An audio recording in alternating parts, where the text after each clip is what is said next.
Chapter 2 luck and risk.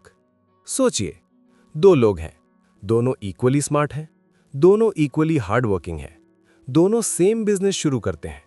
5 साल बाद एक करोड़पति बन चुका है, दूसरा कर्ज में डूबा हुआ है। अब सवाल यह है, क्या पहला इंसान ज्यादा इंटेलिजेंट था या दूसरा इंसान ज्यादा बेवकूफ था? मॉर्गन हाउसल इस चैप्टर में एक अनकंफर्टेबल ट्रूथ बताते हैं। नथिंग इज एज गुड और as bad as it seems. और उससे भी बड़ा सच, luck and risk are both the reality that every outcome in life is guided by forces other than individual effort. मतलब, आपकी सक्सेस और फेलियर में सिर्फ आपकी मेहनत नहीं, लक और रिस्क भी बहुत बड़ा रोल निभाते हैं। हम सोसाइटी में सिर्फ विनर्स की कहानी सुनते हैं, मैगजीन में, यूट्यूब पर, इंस्टाग्राम रील्स में। ये देखो, इस आदमी ने जीरो से हीरो बनकर दिखा दिया। लेकिन हम रेयरली ये देखते हैं कि उसी टाइम पर कितने लोग थे जिन्होंने सेम मेहनत की लेकिन लक ने साथ नहीं दिया। मॉर्गन हाउसल कहते हैं, we tend to focus on successful people and overlook the role of luck in their success. हम सोचते हैं, उसने किया तो मैं भी कर सकता हूं, लेकिन हम ये भूल जाते हैं कि उसके रास्ते में कुछ चीजें सही टाइम पर सही जगह पर हुईं जो हमारे साथ शायद ना हो। ऑथर बिल गेट्स का एग्जाम्पल देते हैं। बिल गेट्स ब्रिलियंट थे, कोई डाउट नहीं, लेकिन एक हिडन फैक्टर भी था, टाइमिंग। उनका स्कूल उन रेयर स्कूल्स में से था जहां 1960s में ही कंप्यूटर एक्सेस था। उस टाइम पर कंप्यूटर मिलना लॉटरी जीतने जैसा था। अगर बिल गेट्स किसी और स्कूल में होते तो शायद उनकी स्टोरी अलग होती।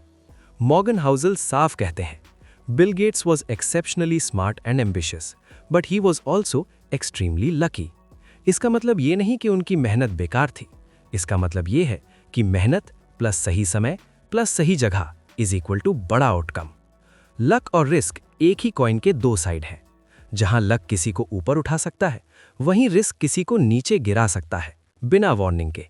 आप सब कुछ सही कर सकते हैं, फिर भी बुरा हो सकता है। और कभी-कभी आप एवरेज डिसीजंस ले सकते हैं, फिर भी अमेजिंग रिजल्ट्स आ सकते हैं। यही लाइफ की अनफेयर रियलिटी है। यह चैप्टर एक बहुत डीप कॉन्सेप्ट बताता है, साइलेंट ग्रेवयार्ड ऑफ फेलियर्स। मतलब, दुनिया में ऐसे लाखों लोग हैं जिन्होंने सही डिसीजंस लिए, मेहनत की, लेकिन फिर भी फेल हो गए। उनकी स्टोरीज कोई नहीं बताता, क्योंकि मीडिया को सक्सेस पसंद है, फेलियर नहीं। इसलिए हमें लगता है कि सक्सेस पूरी तरह फॉर्मूला से आती है। लेकिन सच ये है, बहुत सारे फेलियर्स सिर्फ बैड लक की वजह से होते हैं। जब कोई सफल होता है तो वो सोचता है, मैं जीनियस हूं, मेरी स्ट्रैटेजी परफेक्ट है। लेकिन अगर सक्सेस में लक था और आप उसे इग्नोर करते हैं तो आप ओवर कॉन्फिडेंट बन जाते हैं, और ओवर कॉन्फिडेंस फ्यूचर में आपको रिस्की डिसीजंस लेने पर मजबूर कर देता है।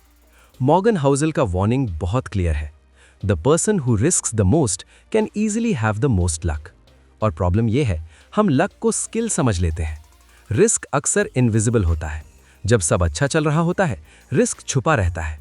लोग कहते हैं, देखो स्ट्रैटेजी काम कर रही है, लेकिन असली रिस्क तब दिखता है जब कुछ गलत होता है।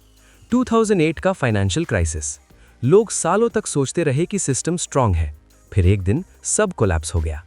रिस्क हमेशा मौजूद था, बस दिख नहीं रहा था। हम सिर्फ उन्हीं लोगों को देखते हैं जो सरवाइव कर गए। जो फेल हुए, उनकी स्टोरीज गायब हो जाती हैं। इससे हमें गलत पिक्चर मिलती है। हम सोचते हैं, बस ये स्टेप्स फॉलो करो, सक्सेस गारंटीड है।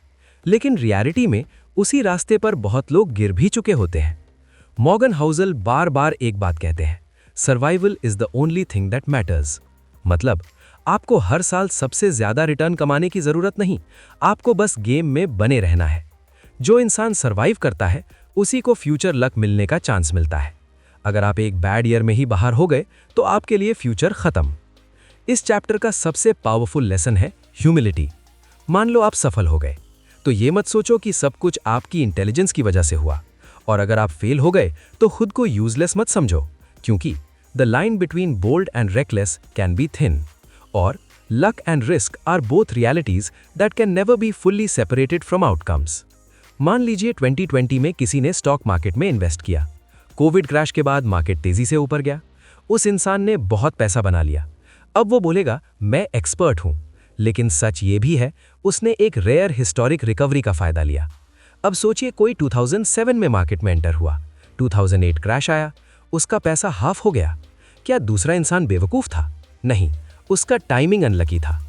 इस चैप्टर से आप ये सीख सकते हैं। पहला, सक्सेस में लक को मानो, इससे आप हम्बल रहेंगे। दूसरा, फेलियर में खुद को पूरी तरह दोष मत दो, हो सकता है टाइमिंग गलत थी।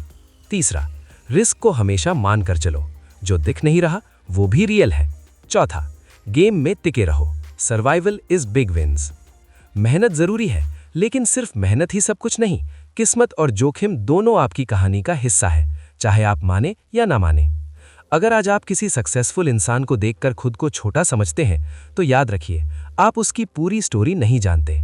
और अगर आप फेल हो चुके हैं, तो ये मत सोचिए कि आप वर्थलेस हैं। हो सकता है आपकी मेहनत सही थी, बस समय और किस्मत साथ नहीं थे। क्योंकि इस दुनिया में सक्सेस और फेलियर दोनों में लक और रिस्क का हाथ होता है।